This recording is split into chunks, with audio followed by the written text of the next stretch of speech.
Sabadão é dia do quê? Hã? Editor, conta pra galera como é que nós tá neste sabadão de Thiago de Responde, que a gente... Thiago de Responde não. De Thiago Responde, pelo amor de Deus, que a gente vai falar de conflito de interesses. Eu recebi uma mensagem de um aluno nosso do CFP e eu já respondi pra ele, eu gravei quase que um podcast pra ele e eu pedi autorização. Satanás. O capeta, o Satanás existe, porra! Existe, meu Deus! Existe, meu... Muito bem, eu recebi uma mensagem no meu WhatsApp de um aluno nosso do curso do CFP. Eu já respondi pra ele, mandei um áudio, quase que um podcast lá pra ele, mas pedi autorização dele para que eu pudesse trazer o case dele pra cá, pra gente discutir. E obviamente eu vou preservar a identidade total dele aqui, mas o nome dele é João, tá? Pode até colocar o print na tela aí. Ele disse o seguinte, tá? Diz o seguinte: não sei se você já fez um vídeo sobre como amenizar o conflito de interesses entre nós, profissionais, a instituição financeira e o cliente. Sabe aqueles dias que, entre aspas, tem que sair tal produto, o dia do desafio, que é muito comum em agências de varejo, quando você, ele diz, no caso nós, zeramos, ou seja, não vendemos nada, é cada gestor que vira chefe no dia, se é que me entende. Como podemos lidar com esse conflito de interesse e com os colegas que incubam, ou ele quis dizer talvez intubam, os clientes apenas para se destacar e se autopromover? Já respondi o João, mas eu quis trazer essa reflexão para cá, torná-la pública, obviamente respeitando a privacidade desse nosso aluno e destacar que o João está estudando para o CFP, isso é um ponto importante. CFP, se você não sabe, é uma certificação de planejador financeiro, uma certificação de distinção, uma certificação que ensina muito sobre finanças, sobre decisões de investimentos. Ensina de um jeito que nenhuma outra certificação ensina, e sim, nós temos curso para o CFP aqui, tá? Deixa eu te dar um contexto, caso você não saiba. Eu já trabalhei no banco de varejo e é muito comum que os bancos, as agências façam campanhas de determinado produto. Hoje é o dia D. Todo mundo vai estar envolvido em vender capitalização. Todo mundo estará envolvido em vender consórcio. E aí, nesse tipo de dia, no final do dia, os profissionais precisam reportar ao gerente da agência aquilo que ele vendeu daquele produto específico. E sim, o que o João falou é verdade, tá? Se você nesse dia fica, entre aspas, zerado, ou seja, não produz nada daquilo que foi proposto, a galera já começa a olhar para você meio torto, ficou zerado e tal, e aí dependendo do gestor, como ele escreveu, vou até ler aqui com as palavras dele, ele disse assim, ó: é cada gestor que vira chefe, se é que me entende, o que ele está dizendo? Aquele gestor que não tem não tem um mínimo de equilíbrio emocional com a equipe e acaba sendo grosseiro com a equipe. Então isso, enfim, 2023, infelizmente, isso acontece. Eu acho que esse vídeo merece uma reflexão boa, porque a gente precisa falar do conflito de interesse que existe na indústria de investimentos. Só que antes de eu falar do conflito de interesse que existe na indústria de investimentos, conflito de interesse existe em qualquer indústria. Tenha certeza disso. Não existe nenhuma indústria que não haja conflito de interesses. Vamos pensar. A última vez que você foi a uma loja comprar uma roupa, uma peça, uma calça, um sapato, e o vendedor falou: nossa, como isso ficou bom em você. Ele disse isso porque de fato ficou bom? Ou porque ele realmente precisa vender aquele produto para você? E a gente pode estender isso à área da saúde. Quando você vai numa consulta médica, você talvez já deve ter visto isso. Quantas vezes um médico diz assim para você: olha, eu vou te receitar aqui um remédio manipulado, mas eu gostaria que você fizesse na farmácia tal, porque essa é a farmácia da minha confiança. Minha confiança é o escambau, é porque ele ganha comissão por fazer isso. E não é só remédio manipulado, não. Os propagandistas de remédio que fazem esse trabalho indo nos consultórios médicos, eles estão levando amostras para os médicos e existe um controle receituário dos médicos que indicam determinado tipo de remédio e que depois acabam se beneficiando disso. Ou seja, a gente precisa ser maduro para entender que o conflito de interesse está presente em toda a indústria. Primeiro, esse é o primeiro ponto, e tratar esse assunto como ele merece, com maturidade. Não é com hipocrisia, dizer que não existe. Existe conflito de interesse no mercado financeiro, mas existe em todos os outros mercados. Só que talvez só o mercado da saúde e o mercado financeiro sejam mercados que existe uma gigante assimetria de informações. O que é essa assimetria de informações? O profissional, ele detém um volume muito grande de informação e o seu cliente não tem nada de informação ou muito pouco a respeito daquele assunto. Por exemplo, se você vai numa loja comprar roupa, não tem muita assimetria de informação entre você e o vendedor.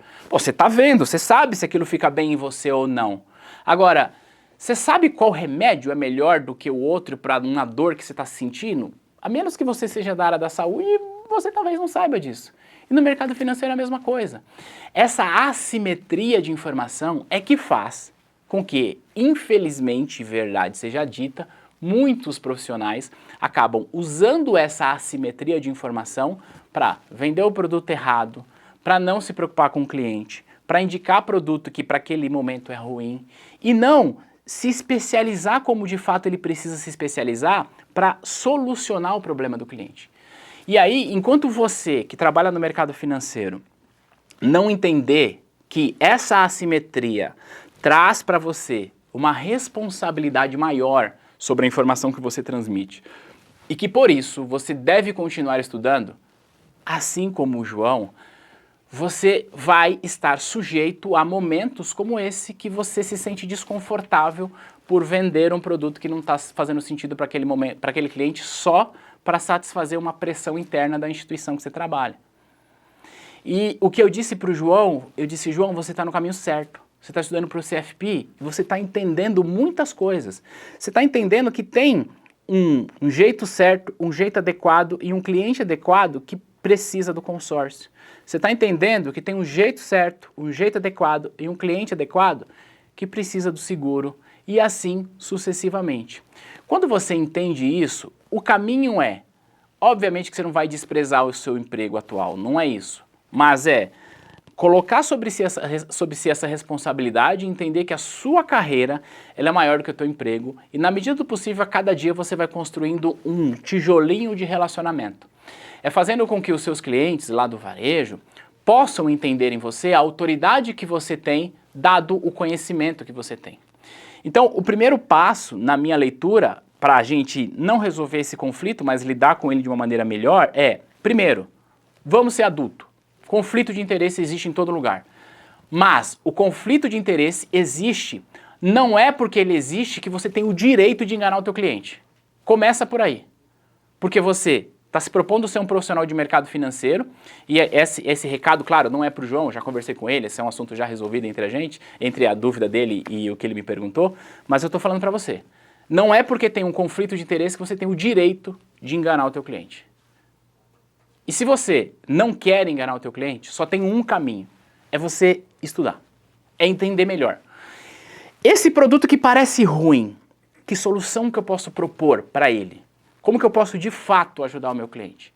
E à medida que você vai fazendo isso, você vai ganhando mais confiança dos clientes. E você vai entendendo na sua carteira de clientes que você se relaciona, qual é o cliente que é mais adequado para aquele produto. E se você ganha a confiança desse cliente, o cliente sabe que você não está ligando para ele só para oferecer um produto X, sabe o que vai acontecer? Na hora que chegar esse dia D, que aliás eu acho uma coisa tão anos 2000, eu passava por isso lá em 2005, mas na hora que chegar esse dia D, você já sabe qual é o cliente que você vai ligar para fazer a venda certa, não para empurrar um produto para ele. Você já sabe qual é o cliente que você vai se relacionar para que ele tenha aquele produto de uma maneira que satisfaça a sua necessidade. Você já sabe que quando você for atender o tio do Thiago para vender previdência, você não vai oferecer para ele rentabilidade. Você vai oferecer para ele facilidade na sucessão. Você vai oferecer para ele... O que mais que falei?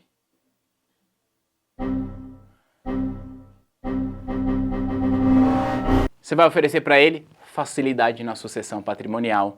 Você vai oferecer para ele uma economia fiscal, porque especificamente nesse caso do meu tio é alguém que faz declaração completa e precisa usar o PGBL para pagar menos imposto. O PGBL, por exemplo, é um produto que se você entende de verdade e você consegue falar para o teu cliente sobre o PGBL, meu amigo, minha amiga, não tem razão nenhuma para o teu cliente não contratar o PGBL se você souber explicar. Porque se o cliente sabe que ele pode usar o benefício fiscal do PGBL e não usa, não tem outra palavra, é burrice. Não usar o PGBL se você pode usar é burrice, ponto. Só que o seu cliente não sabe disso, estou falando de assimetria de informação. Então, se você entende desse produto, pegando aqui mais uma vez o case do meu tio, vender um produto bom do jeito errado, com a promessa errada. E eu vou te falar, tem um monte de gente com preguiça de entender os produtos. Ah, é para vender previdência? Então toma aí um VGBL, não importa o que a pessoa faça, não importa a renda, não importa nada. Tá tudo errado.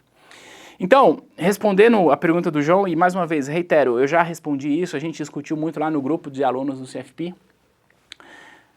Sejamos maduros. Conflito de interesse existe, tá? No mercado financeiro, a assimetria de informação é maior do que a maior parte dos mercados, e não é por isso que você tem o direito de enganar o teu cliente. Então, a única solução é você entendendo mais de produtos e de pessoas, e entender que isso é uma construção. Você não vai fazer isso em um mês. Você vai fazer isso para sempre. Continuar estudando, continuar aprendendo, continuar evoluindo e se relacionando com seus clientes para você ganhar a confiança desses clientes e entender o que eles precisam. Na hora que você entender isso, vai ficar mais fácil você vencer esse tal de dia D. Conta aqui para mim se fez sentido essa nossa reflexão. Aliás, mais uma vez, João, obrigado aí pela pergunta. Espero que você esteja vendo esse vídeo. E a gente vai se ver no próximo material. Um grande abraço. Tchau.